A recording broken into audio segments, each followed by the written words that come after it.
Good evening, everyone. Thanks for Good being here. evening. So today we'll discuss about as the topic to enhance relationships, and I have a small request. In case if by half an hour this gets stuck, can you please join back because I'm not very sure about the credits which Zoom has for me. Um,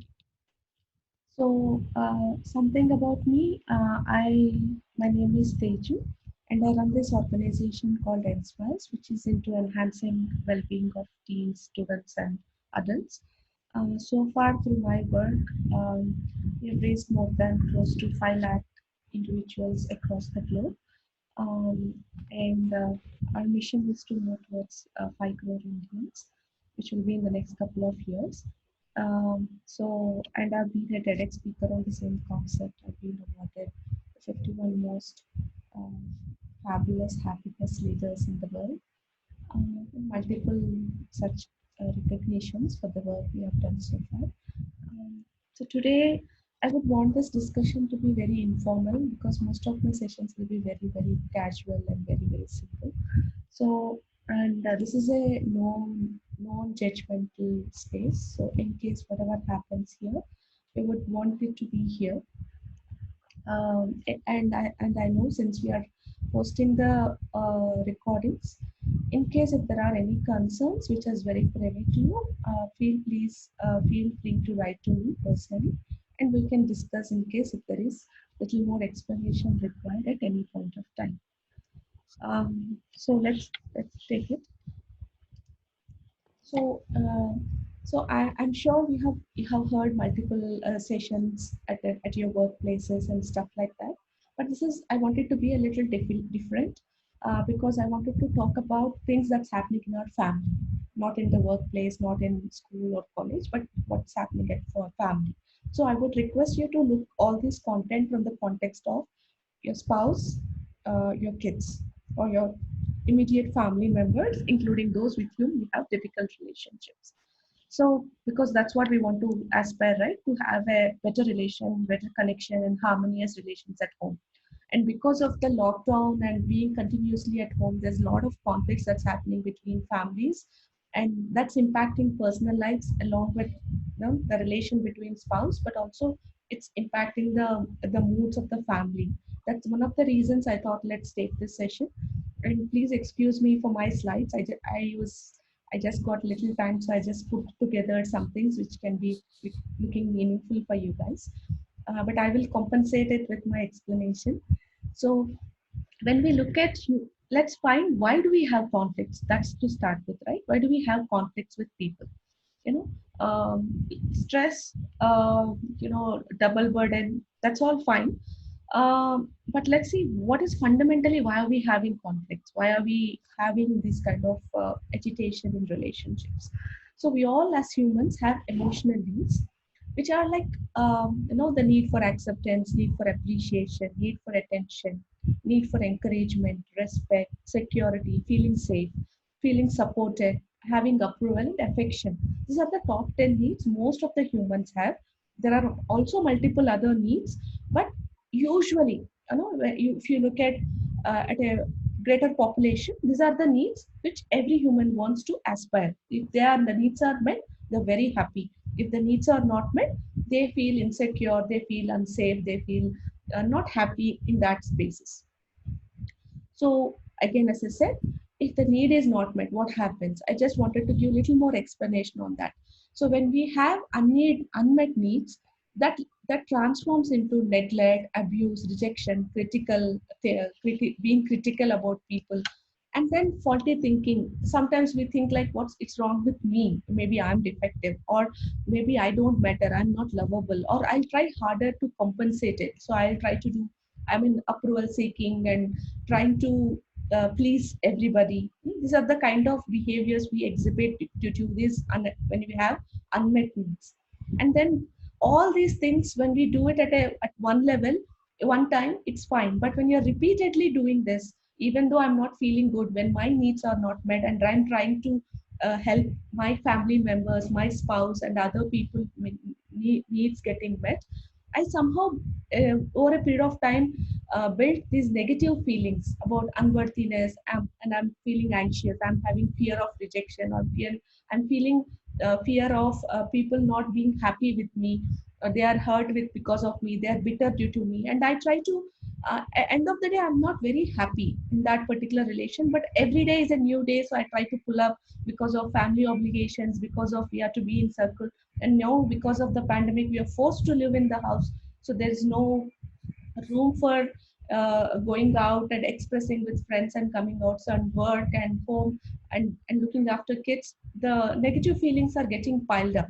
And when those getting piled up, we exhibit some kind of unhealthy behaviors which may not be very healthy for ourselves, for our spouse, and also for family members. Something like we get into, we yell, we shout, we do passive aggression kind of behaviors, or we go into compulsive buying, or kind of addicting, something like drinking, smoking, or self abuse. Sometimes killing myself, looking after myself well, not caring about whatever is my body is requiring, or whatever is my emotional needs are asking me to do, something like rest or whatsoever. I'm exhibiting unhealthy I'm following unhealthy behaviors, just to because my needs are not met, and that is at the surface level. But how does it apply outside, at the from the frontier? If you look at it, I try to be like um, I'm acting out, I'm shouting, I'm very very moody, I'm very very jittery,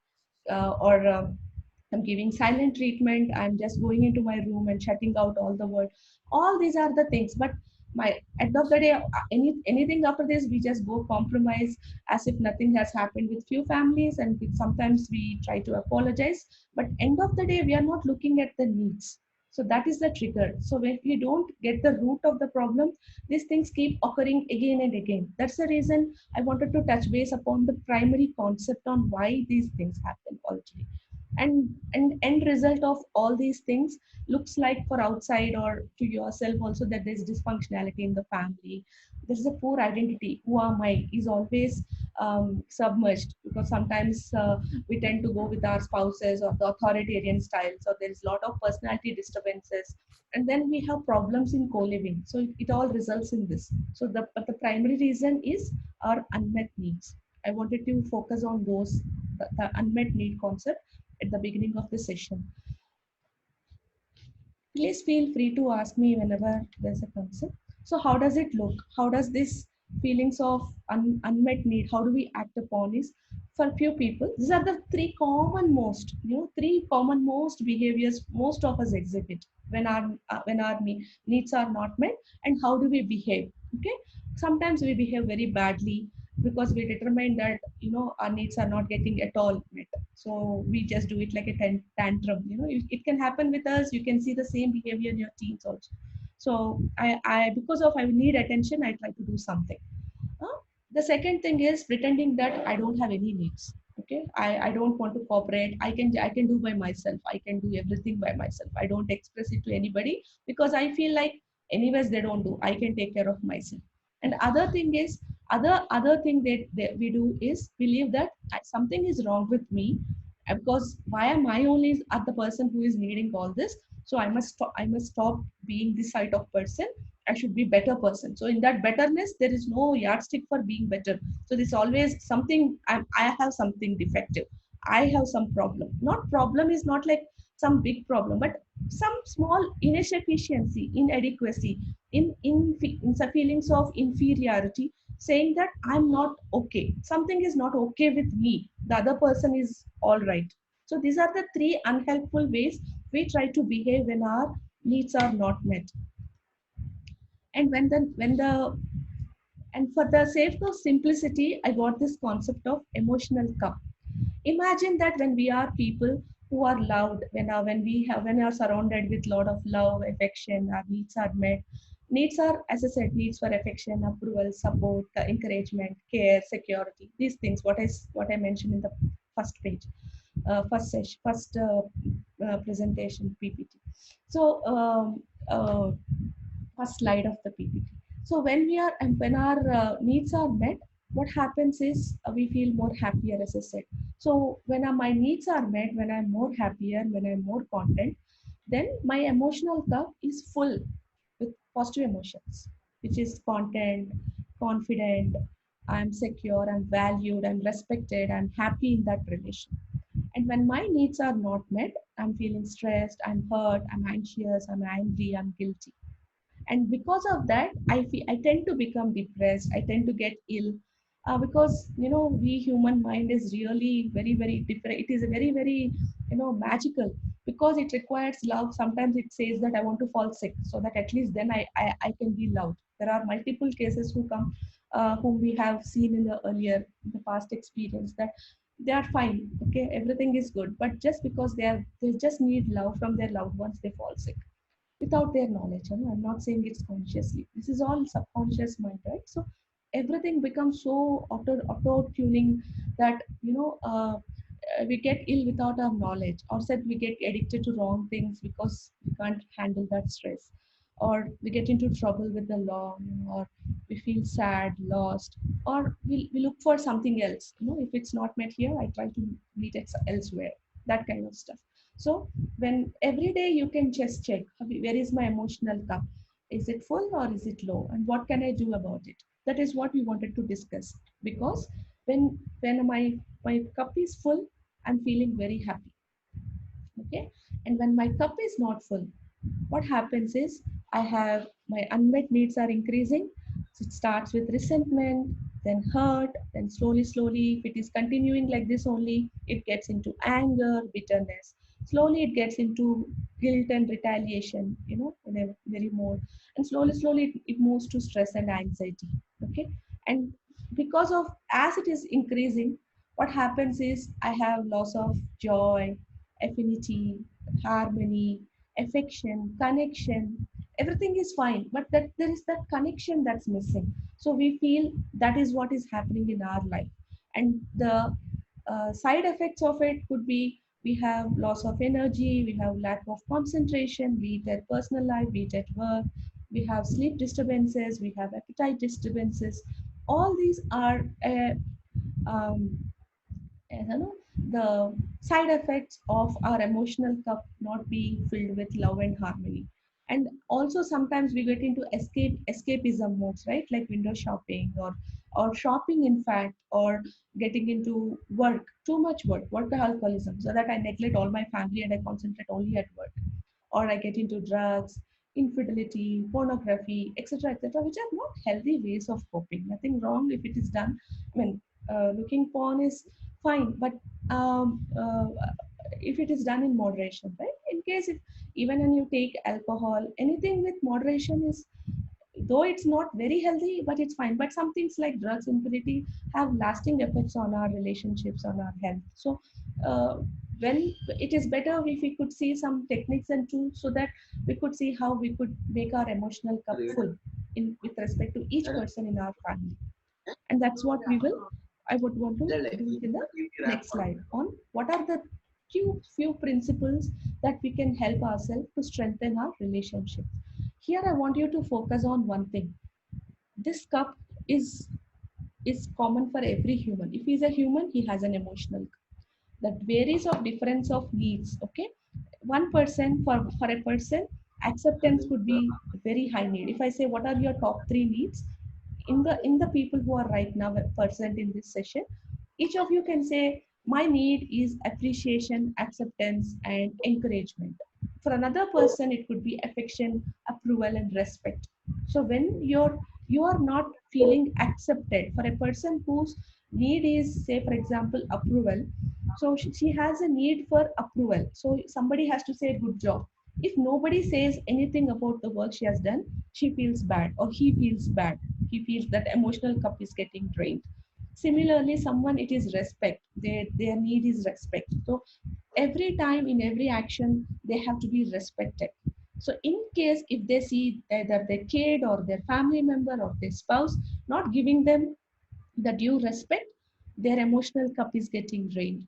Similarly, it happens with other needs also. So that is what is the relation between needs not met, and which will give rise to negative feelings, and that that things will give lead to different conflicts with personal and with the interpersonal with the people around us. Okay, so how can we do it? So let's start this. So let's have, how can we focus on having our needs met? What can we do? Okay, everyone know even Teju, it's not any. I think we are all adults. We all know what other person needs. So how come I should definitely ask for my need to be met? So अपने favourite characters के साथ enjoy कीजिए wire to know other person's need unless asked. So I come from Telugu background. So there is a saying in our Telugu saying that only if you ask, only mother also can only give you food when you ask for. So she also doesn't know. So that means unless until we ask for certain things, other person doesn't know. Even if you are in relation, you are in your relation for 20 years, 30 years, how secure you could be also, unless until you ask that this is my need, can you please do it, we are not bound to understand it on our own. So most of the couples and think that other person should understand what my need is, and they get upset that the other person hasn't done as per what their need says. But the other person is loss of that knowledge, that you expect him to do this way, or you expect him to behave in certain pattern. So because of that, he behaves in normal in his own or in her own ways, which can cause a friction between couples. So the best way is voicing out, telling I need this. So let's find a one's best technique in how can I express my needs in a uh, more polite way, more amicable way, such that the need can get acceptable. We get a positive response out of our request. Okay. So sorry. Okay. Um, yeah. Okay, before that, there's one more slide I have to cover. So what happens, as I said, if your emotional cup is filled with lot of hurt, so what we need is comfort. If your emotional cup is mostly filled with anger, you need to forgive. If the emotional cup is filled with guilt, you may have to say sorry. If your emotional cup is filled with anxiety, you may have to share with somebody and find tools to reduce your anxiety.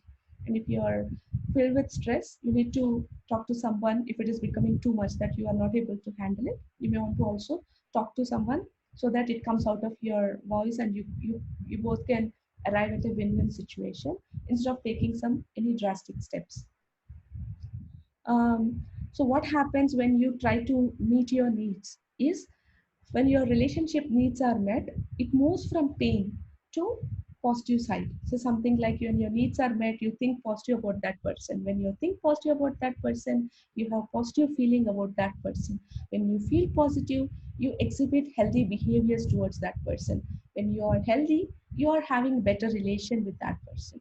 Same way, when your needs are not met, you feel negative about that person. You think not so happy about that person, to talk about him, to talk to her or talk to him, or to do something about, to give something, or to do anything special with them, or to spend time with them.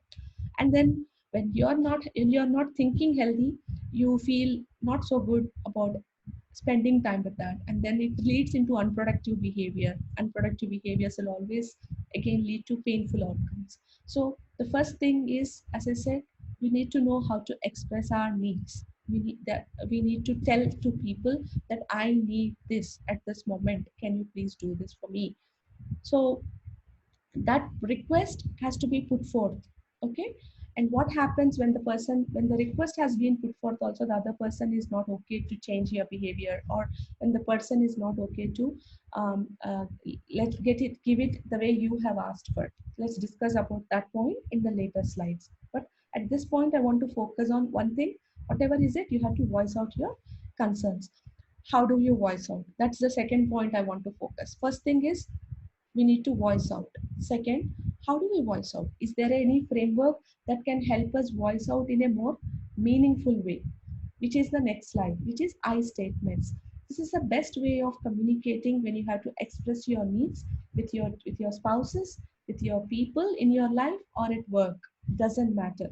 These I statements are really powerful in helping you to converse and put any kind of conversations out there such that you can receive a positive response. What are those I statements? It starts with this four framework. You say, I feel an emotion when a situation, because what are the needs that not being met. I would like a request, a possible, a probable request, a probable way you would want the other person to act, behave, talk, do, such that it leads into connection. So here we are, this can be used if you are talking to your teen son or a daughter, or you're talking to spouse or someone you have difficult relation.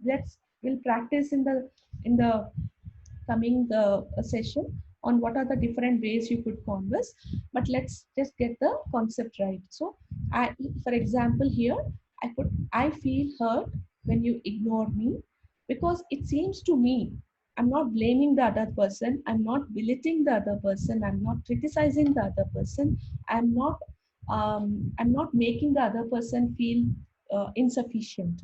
That's the key. Whenever we talk to other person, when we evoke a feeling of empathy towards the other person. Empathy is an emotion that gets triggered when we put, imagine other person in our shoe, or us in other person's shoe, to that matter. So when we can evoke an emotion of empathy in our request, it is mostly, it gives us a response which is mostly positive.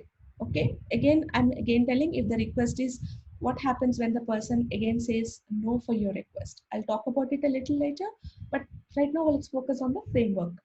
So I feel hurt when you ignore me, because I, because it seems to me that I don't matter. And can you, could you please, whatever is appropriate in that situation, if you would like to talk to me about this, can you do this for me for at this time? So that is the kind of request we could put forth. So let us see the most common conflicts and how you could use I statements to combat it. Something like, as I said, needs. So attention. So generally, when we, when our spouses are so busy, or when our kids are very busy, they are in their rooms and they don't spend time with us, and when our need is attention, we need some kind of attention to us, then you can, instead of, how do we speak, we use you statements, right? You don't even care about me, I'm here doing all the work at home and ensuring things are fine, but you're so inconsiderate, you never make time to call me, text me, you don't spend time with me, all the time you keep telling office, office. What is this? This is you statement. Let's take the I statement. Whereas when you don't pay me attention or call me or spend time with me, I feel disconnected. Disconnected is my need, the need for affection. So, or attention, whatsoever, supported, encouraged. So I feel disconnected and lonely. Can you please spend some time with me? Request. In this conversation, I haven't made my spouse or whosoever belittling, judging, criticizing, making him feel insufficient, him or her, or whatsoever. So, in this way, when I can convert it into I statement, it becomes more empowering. So now the other person can, what is the thing that person can say in the first discussion? They may say, when I say you statement, it gets into conflict. Do you understand what I am doing? Do you understand the timelines? Do you understand what kind of concerns I have at my work? How can you be so inconsiderate? It's always about you, huh? It's never about me. Am I not a human? It gets into conflict. So when I use I statement in the second manner, understand. So sorry, ma. I think I've been very busy. Is it okay if we spend half an hour on Sunday? So there's a room for conversation. There's a room for dialogue, and that's the key for communication, right? Keeping the conversations open, and it's a win-win situation where we are trying to win. Both of us are happy at the end of the conversation. Nobody is feeling low. The second thing is about housework. This is one of the biggest conflict right now most of us are facing, right? Because sorry to say for the men in the group, but uh, men in India are not used to do a lot of work, and their schedules are become so busy, and with lack of helpers and helping staff being, because of the COVID, women are tending to do double work, and So it's getting into a lot of conflicts is what I, in our experiences, based on we speak with a lot of people, right, and on that situation. Nothing personal to here present in the group, but this is one of the main concerns for women. So instead of saying, why don't you help me, do you think I am one person here and blah blah blah, we can use it in the I statement. When you don't help me out with housework, I feel overwhelmed. I feel unappreciated. I'm getting tired. Can you please do some things which can help, which can make you, which can help me out? Okay. Now the important point here is when a spouse or anybody teen who is not used to do any kind of housework, and we as women or whoever are the primary users of that work are used to do it with level of perfection. So at this time we should be okay to be not being able to do in that perfect way.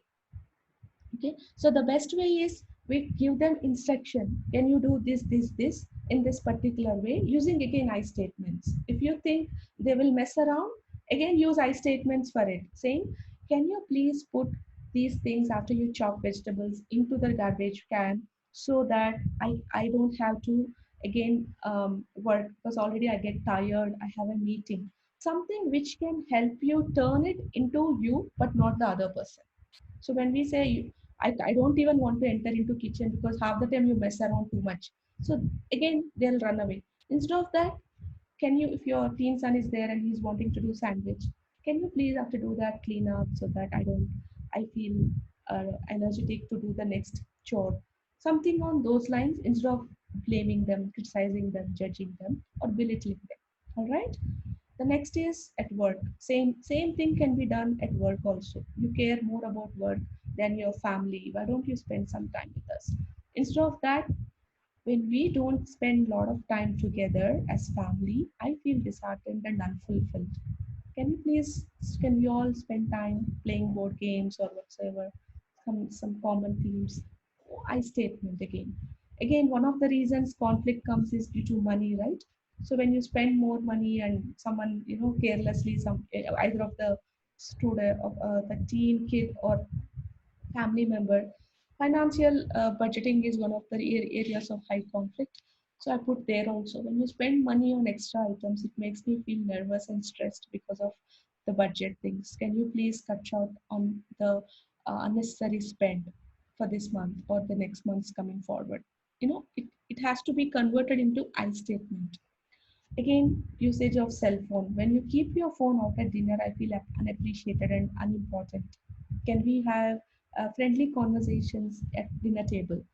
Again, listening. When your spouse or when your kid is looking at the PlayStation, playing something and not listening to what you say, instead of shouting and yelling, hello, to whom am I speaking, can you hear what I'm saying? Instead of that tone, can you say, can we consider talking? When you don't listen compassionately, or when you don't listen to me, I feel helpless and hopeless because I'm trying to convey something to you, and due to that I feel frustrated and lonely.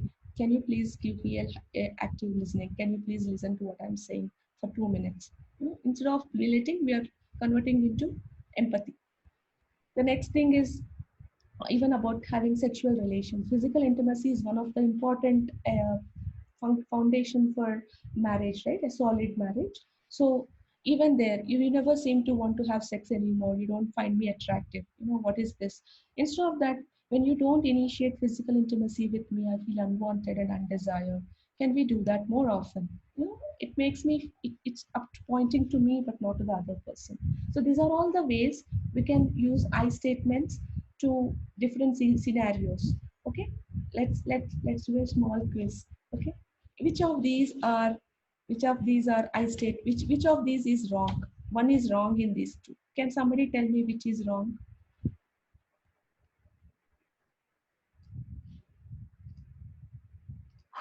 The last one for sure. There is no right wrong answer. Can you please someone tell me which of these three is wrong? The Should third I one. pick someone? Uma, which of these three things do you think is wrong? or which is not the right usage of I statement. Because guys, in case if this is not being consumed as content which you can do it in your personal life, there's no meaning of we spending time together, right? We want you to use it and get benefit out of this technique. That's the reason I'm being imposing on this. Please pardon me for my expectation. So kindly tell me which is okay. Let's have some chat. Okay. Yeah, correct, Mona. Third one. So here in the first two things, I feel I'm only talking about myself. But in the third one, I am trying to tell the other person, uh, making the other person wrong, right? So in I statements, the fundamental premises is we should never make the other person feel wrong. We should not feel them judged. We should not make them feel belittled, insufficient, or inadequate. We always have to talk to them talking the conversation has to lead to empathy and conversation is when two people have room to talk. It's like not one way where I'm speaking that the person is silent. That's not the way. So yeah, good, Mona. Thanks for responding. So you all got this right. So I'm moving on. So the second thing, as much as we want our needs to be met, we want the other people's needs also to be met. So we need to see how we can satisfy our spouse needs, how we can satisfy our every day, not just once in a moon kind of a thing. How much ever we could satisfy our spouse needs or our kids needs, or who are in the family, immediate family where we are living with your in-laws or immediate family members. How much are we trying to satisfy their needs in whenever conversations you have? I understand you're all busy and you're working, so even it is half an hour, even it is one action a day, but how much we are able to satisfy our spouse needs also determine the intimacy, the connection between the family members. So I just put between partners, romantic partners. You could also take this to your kids and other family members. But usually, according to science, uh, the men's needs are very different to women needs. The men needs are, as you say, men. We have heard about the book, right? Men are from Mars and women are from Venus. So so they're two different needs altogether. So we can't think that because this is my need, it should also be the same to my spouse. It never happens. So for men, mostly across the world, the top five needs are sexual fulfillment, recreational companionship. They want their spouse to be their recreational companion. So when they play, when they watch movies, they want them to participate in that, or they want their spouses to be looking attractive as much as possible, and they also want them to get support from the domestic chores, and they like to be admired. So for a small thing, how much are we appreciating? So yeah, if participating in sex is a problem for every day, uh, if you can fulfill it through the day recreational companion, or supporting him, offering coffee, tea, whatever, or admiring his work, admiring or helping, saying thank you for small things he has done that day for yourself. These are the things we as women can do to men to help our spouses to make them feel their needs are met. Okay. And for women, what men can do would be to give them affection, conversations. They love conversations. So even if you converse even for 5 minutes, 10 minutes, you're doing their day. And honesty and openness, when you have messed up something, they don't expect anything other than honestly saying I messed up. And financial commitment, the stability and the financial security men provide to the family, irrespective of whether your spouse is earning or not, irrespective of the freedom with which you help her manage their finances. Not the micromanagement is not something women appreciate. They need financial independence provided by their spouses. And then family commitment. Infidelity is something which women doesn't in across the world take it lightly. So that is that need. They want their men to be theirs for this lifetime when they are in the committed relationship. So these are the needs of women. So as much as possible, we could express our needs. So we can spend time together. You could give them gifts. I'm just telling from both the people. There are different ways you could express love and admiration and affection, right? So you could spend time with them. You could, some people like to spend time so they feel loved. So some people like to give gifts every day. Gifts doesn't mean expensive, but the thought that you remembered them and you ordered something for them matters. And some people, they like to do something together, like watching TV. They want to just sit with you and watch the TV. They don't want to talk or something. So some people, spending time becomes very important, and for few people it is all about verbally spelling out, saying, I love you, or I like you, this is good, this is tasty, in whichever ways, both ways. There's no difference between the way these kind of things work. So figure out whether your spouse is somebody, or your children for that matter, they feel loved when you provide them gifts, there you provide them quality time, you spend time with them, you're affectionate with them, or you do things for them. So doing things for them is, say for example, that your spouse goes to vegetable market at this particular time, and if you know that your spouse will appreciate you doing things for them as something which is like, I am expressing love to you, you do that work if you have some small time. That is how I'm saying. So when you're, but for both the people, spouse or men and women, both the thing, affection, conversations are, both of them are common, right? So it is, that is the reason we are all humans. We need that kind of everyday connection to build upon it. So whenever you're trying to fulfill other people's need, also see that what is their, it's called love language. So what's the your spouse's love language, what's your child's love language, and how much you are able to um, express their needs in their language. Because for a person whose love language could be, say for example, verbal conversations, if you go and give them gifts, they don't appreciate it. For you, it might be, you feel loved when somebody gives you gifts, but for that person it is about conversations. So when you don't converse with them, when you don't admire them, saying, you're looking pretty, or this is good, that's good, or I'm so sorry, I have messed up, everything has to be verbal for them. So for some people who are gift, for them it is, if they get gift, they can consider that as a feeling of apology. But for those who, for them it is not gift, if you go give them gift, they may feel like, what is this, he talks like this and comes and gives me gift, what do I do with those gifts? And you feel that, see, I have gotten a gift and I've given hers because I wanted to feel apologetic, and she is not understanding what I did for her during this time. So there is again the conflict, because your way of expressing love and the way she accepts love is both different. It could be either ways also. How you would provide give love, and what how he understand love is different. Then automatically there is a difference. So it's best we understand what you can ask your spouse. How do you feel loved? 5 things, right? I should have written here. Probably I'll put it in chat so that you can understand it more better. So it is about how you can, during time together, quality time, or gifts, or speaking, verbal conversations, or you're doing things for the other person, or you're giving them gifts. 5 things. So that way, you could go and talk to them in a way which they can more accept. So that is about the needs getting met. The other thing is, be curious about your partner's perspective, or your kid's perspective. So whenever we have these conversations, we always, when I understand when we are in the middle of heated conversations, and I can't be curious, right? Especially when I'm at the receiving end.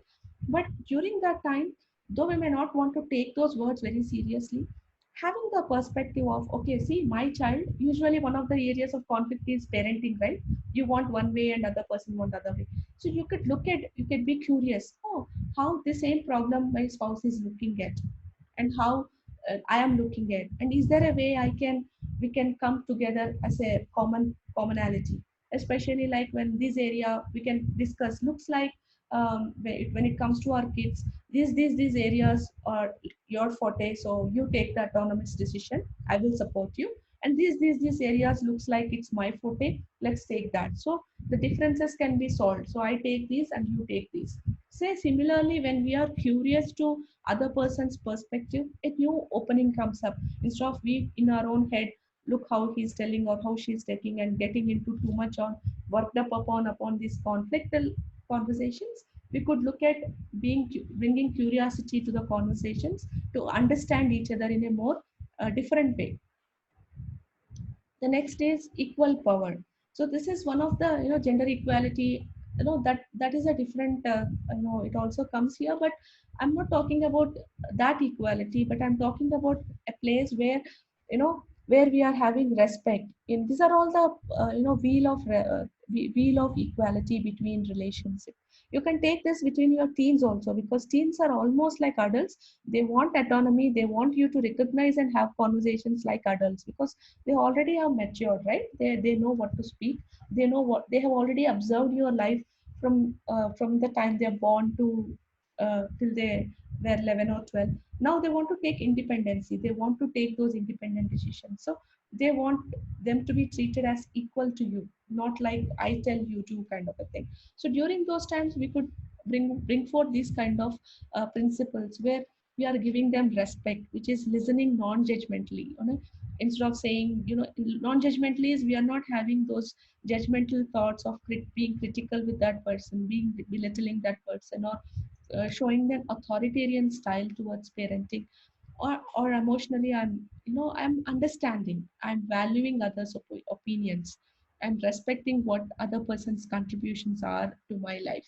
And trust and support is something where I'm supporting my spouse's goals, my spouse is supporting my goals. If we are not knowing what our goals are, there's obviously a room for disconnection. So when we are around 40, 45, each of us go into different directions, and that's when we feel that there is some room for emotional disconnection. Instead of that, if we could look at, okay, now that we are 45, what kind of things we both enjoy? Can we engage in activities which can bring forth the connection back again? So we need to rediscover, marriages and relationship also require work. It's not like I just invested some time and as years go, it automatically rolls on. It's not, no more that. It requires continuous nurturing, continuous care, and constant support, like how we nurture plants. The day we forget about offering love and care to the plants, it also dies down. And here in relationship, the emotional connection is lost.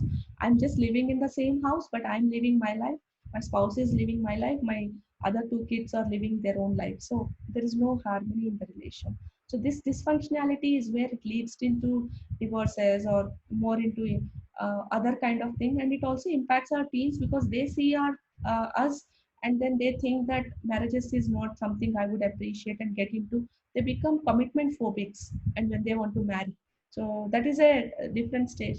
So that's the reason, if you see in our society also, you'll see that most of the girls don't want to get married even they're 30, because they crave for that autonomy. They see in parents not having this understanding of their needs met and trying to nurture it, and they feel that we are not for relation. So that's one impact that's happening. So we want to cut short, right? We want our kids also to understand the value of partnership, companionship, not just now, but when they are at 50, 60. So to continue that, these are the principles. So honesty and accountability is accepting responsibility for self and others, and not using any kind of violence or authority as a means to correct each other, and communicating openly about each other's mistakes. And responsible parenting is sharing responsibilities between parents, and having a non-violent role model. There was a WhatsApp thing which was taking circulations in our WhatsApp groups, where a parent was bad mouthing a doctor for his kid not wearing a mask. That kind of role modeling is not what we are looking at. We need to be firstly responsible as parents, to for our kids also to act responsibly. And then shared responsibility is mutually agreeing that this is my scope of work, this is your scope of work at home, like chores. Even though the majority of work falls on the lady of the house, it doesn't mean that she is the only person who should do this, especially when there is a support at these times required, when there is no help. I request, this is a mindset of Indians, so it is not with you or me. We are bound to brought up like we don't have to do domestic chores, but shared responsibility will definitely help your relation to blossom. Your wife will appreciate your contribution, and she will be, you feel that relation, that affinity, that love and admiration with from in your wife's eyes when you can take up small chores, and wives when you could reduce your expectation about your spouse's perfection and try to accept their task, saying that okay, I'm getting some help. Probably I may want to use I statements to correct it instead of belittling them and saying please don't touch it kind of things, because we alone can't be superwoman all the time. We need help. And another thing is economic partnership in terms of making money decisions together, making sure both the partners are benefited, understanding each other needs in terms of where their money has to go, how it has to be saved, and then negotiation and fairness, mutually satisfying. Whenever there's a conflict, usually we have this room for shunning it under the carpet. Instead of that, can we look at having more and more open conversations, looking at both with fairness, understanding, deep listening, using empathy, self-compassion as modes to understand what's the other person not met needs are, why is that person trying to show this kind of behavior and how I can compensate it. And then when you cool down, how you can have the conversation such that you are both in a win-win situation. These are all the things which can help us, bring closer in relation. Same thing you can apply for your teens. Okay, teens don't appreciate threatening behavior, or they don't. If you don't respect them, they're not okay. And trust and support, obviously, they are very important. Honesty and accountability, both of them. Parent says I'm gonna come back at 7, and when I don't come back at 7, or when I'm not spending time at 7 o'clock, is there a way I can apologize to my teen son? Because I'm teaching him responsibility, accountability, and because tomorrow when he has to come back at 7 from a party, and he also do that. He calls you and says, mom, dad, I'm not able to come at 7, I'm so sorry, can I make it at 7:30? We want that open conversations between our teens, not a restricted conversations bound by fear and a ground, set boundaries are important, but that has to be done in the room of accountability. I can't binge drink and expect my teen when he goes to a party at around 19, 18 to not drink excessively. So it's always that parent in teens nowadays require that kind of equal status from their parents. If that's not being provided, they try to, some people who are vocal in their frustrations act as rebels. They bang doors, they do all these things. People who are calmer, they just quieten themselves, they just bottle off all the emotions, and they show you passive aggressive side. They act as if everything is good, and they went with their friends, and when they have no one to vent is when they get into all this anxiety and depressive behaviors. So I request all parents, try to see how much you could follow these into your daily life. Yeah, and the other thing is, no matter what is our parenting, we all come with baggage, right? We also have some triggers, something which is, of course, it also boils down to our needs, but it also is associated with the way our parents treated us. Our experiences has taught us. Somewhere we would have gone through abuse, somewhere we would have gone through instant fear, whatever is that. So when we are having conversations with our spouse, with our kids, they don't know our past, they don't know our baggage. So can we give a room to our spouses when that gets triggered, saying, oh yeah, I had this triggered in me, because of that I'm reacting, it has nothing to do with you. So the usual triggers which you could identify it, saying I felt excluded when I was a kid, I'm feeling powerless, I was unheard, I was scolded, I was judged. So somebody whose parent always has been scolding you when you're a kid, and someone scolds you, instantly you get triggered, saying how come I'm this. So that is when you have to understand. The best way to understand all this is to get self-aware about what are my own triggers. When do I get angry? When do I outburst? When do um, I become very, very furious or uncontrollable? So when I know when I behave so, I have tools to manage. Either I can relax.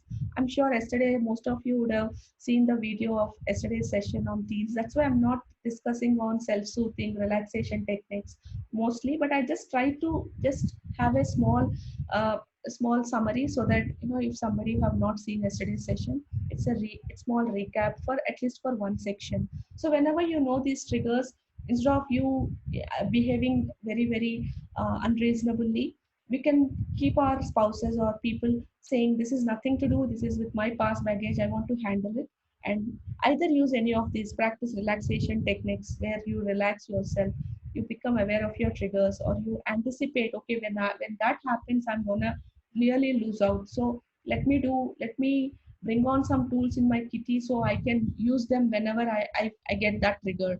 So someone says I'm your whatever is your emotional trigger with that, then when that trigger happens, I'll call someone, to calm myself, or I'll write down. Journaling has immense values, or I go for a walk, exercise to vent out that frustration. Instead of showing it on our spouse or kids, can we, when we know that this is my trigger, is there a way I can manage it well, or take a 90-second response time, even when there is something which your teen said and you're really flared up?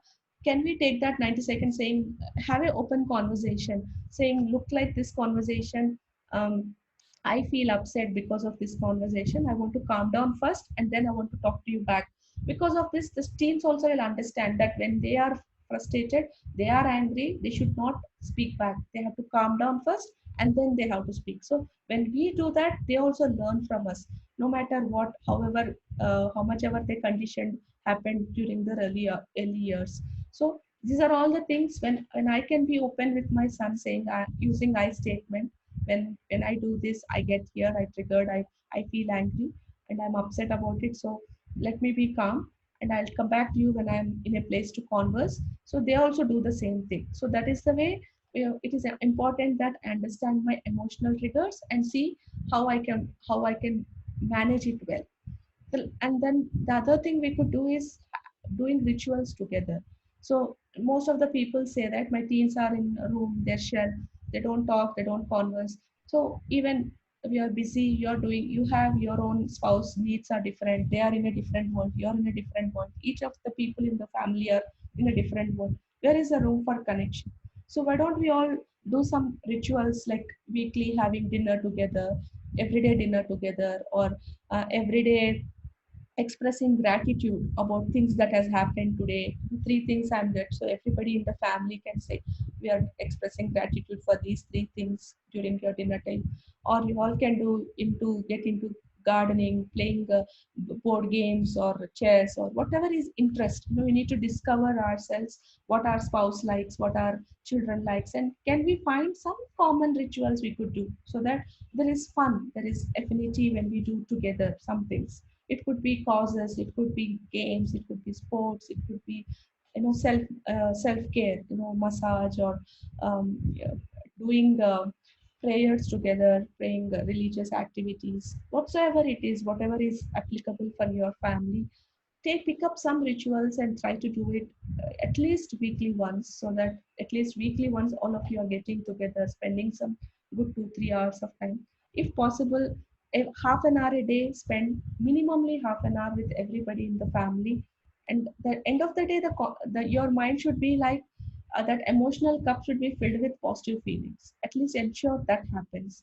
When there is a conflict and you have, when your things are not met, then you could see if you could go back to that conversation with a calmer mind and go back and have a conversation instead of putting it under the carpet and going to bed. So I also said, what happens when you put forth request and nobody is there to answer it. When we put forth a request, what is the meaning of request? There's always an option to say no for the other person. That is when your negotiation skills will come in forward. So whenever there is a request, saying, in the conversations we had earlier, we said that, what happens when I put a request, something like cell phone usage, please do it, don't do it. And then your spouse may said, no, it's not possible, I have calls. So that is when there's a room for negotiation. All right, I understand you have calls, but is it possible that when you're having dinner, can we not have cell phone usage? Okay. Or, you know, and just be okay with that, have that conversations, let it start. Once they feel secure that, there is no attacking, there is no need for them to be defensive, they themselves will open up to offer you some more things.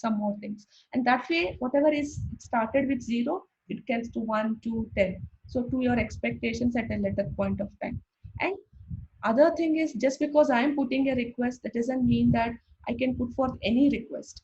I also have to have a moral responsibility, that my request, um, is my request genuine, realistic, already if my spouse is working 12 hours, 15 hours, and I'm a homemaker, it doesn't matter.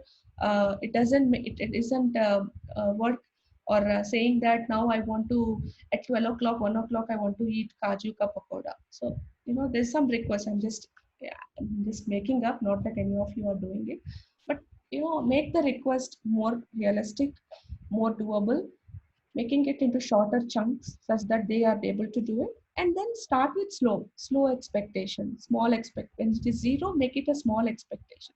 Then small ask. Then that you can increase the ask request size with respect to what is that you are asking, and slowly they will be able to much coming forward to answer or take care of your request. And the last topic I wanted to talk today is on gratitude. Though yesterday we spoke very lengthily about gratitude, there is again, this is one of the important aspect which can bring many people together. Feeling grateful for the contributions your spouse is doing for you, feeling grateful for the presence of kids. There are so many people who don't have kids in their life, who have lost their kids due to some reason. We are so blessed that we have kids, we have spouses. No matter how they are there. Can we feel thankful for their presence? Sometimes when bad things happen, difficult things do happen with every one of us. Can we see, or can we make ourselves look it from the sense of gratitude for the things they do, for the learnings we have with that experience? Probably your spouse being perfectionist had helped you in making things better. You might be earlier, you might be in a okay, no matter what, I will do in my own pace. Because your spouse is very time bound, you started learning time management better. So instead of thinking every person from a lens of uh, all the negative side of the person, also please look at the positive side. Learn to look at the positive side on. It is difficult, I'm not saying it is not difficult. If it's not difficult, I would not be speaking to you in this conference. You don't need it. I know you're all very well accomplished in your own spaces, and I don't, there's nothing I could add anything if it is not difficult, and it can be known by usual method of lives. Because these things, in few of them you might be also knowing it, few of things you might be knowing, you might have heard it for the first time. Whichever place you are in, you are already very good. You know things. You already have very accomplished in life in wherever places you are. The only thing is, if we could accept, we could bring forth feelings more of gratitude into your relation with your spouse, with your kids, with your peers, with your family members. They also feel. Imagine if someone says thanks to you, how do you feel about it? It's the same for them. So instead of always commenting which is not so good in life, how about we consciously praise or admire three good things every day in my spouse, in my kid. Instead of saying you did great, using those kind of adjectives, how about uh, we bring forth that traits. I appreciate that in spite of your failing, you did not give up. So I am teaching him not the importance of winning, but importance of not giving up. Instead of saying this is very beautiful, using that kind of hyper adjectives, because of whatever so reason, lack of time or what better vocabulary. Instead of using adjectives to praise somebody, uh, can we talk about the process? I appreciate that you have taken time to cook for us in spite of you being busy, or in spite of you being this, you did this for us. I appreciate that you've done this for my cupboard so that my clothes are well arranged. Whatever it is that, even if she is not doing or he is not doing physically, if they are getting it done through someone, it's fine. Even with your team members, even with your anybody, acquaintances, people, security guards, maids, helpers, whoever is in your life, if we can bring forth feelings of valuing their contributions and acknowledging their everyday contributions, I think there's a lot of connection that can form. A lot of you feel belonged, you feel less stressed. People will be more forwarding to do things for you, and this is what makes our life more happier and fruitful. So that comes to the end of my conversation. Yeah. So that's the end of my presentation. So anyone has any questions? I'm okay to take it.